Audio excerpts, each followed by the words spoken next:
وَقُلْ جَاءَ الْحَقُّ وَزَهَقَ الْبَاطِلُ إِنَّ الْبَاطِلَ كَانَ زَهُوقًا۔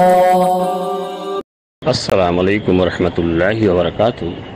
اس وقت گروپوں پر ایک آڈیو مولانا ارشد مدنی دامت برکاتہ کی بہت تیزی سے وائرل کر رہے ہیں یہ سادیانی گروپ کہ مولانا ارشد مدنی صاحب مرکز نظام الدین گئے، مولانا سعد صاحب سے ملنے کے لیے گئے۔ اگر مولانا سعد کاندھلوی غلط ہوتے تو مولانا ارشد مدنی کیوں ملنے آتے؟ اس قسم کی باتیں چلا کر مولانا ارشد مدنی صاحب کی شخصیت کو مجروح کر رہے ہیں۔ ہمارے ایک چیز تو جان لیجئے، جو فتویٰ مولانا سعد کاندھلوی کے اوپر لگا ہوا ہے اس پر مولانا ارشد مدنی صاحب کی دستخط موجود ہے۔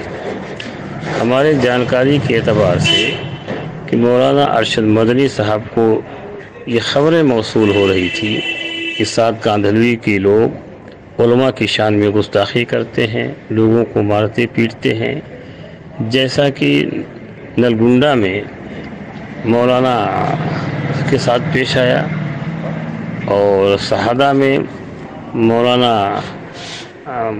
ایک عقل کنواں کے مولانا کے ساتھ معاملہ پیش آیا۔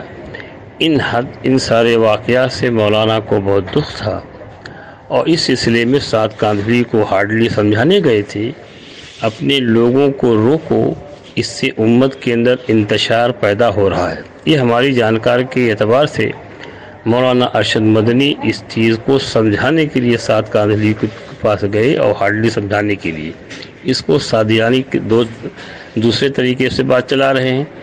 اگر یہ کہتے ہیں کہ مولانا ارشد مدنی سعد کاندھلوی صاحب سے ملنے کے لیے گئے تو مولانا ارشد مدنی صاحب تو موہن بھاگوت سے بھی ملنے گئے تھے، تو کیا موہن بھاگوت کا مقام اور سعد کاندھلوی کا مقام دونوں برابر ہیں؟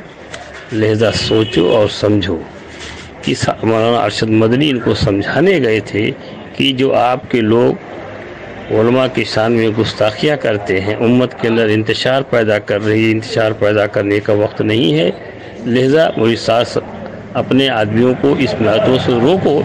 یہ ہماری اطلاع کے مطابق ہے، اس بات کو سمجھانے کے لیے گئے تھے۔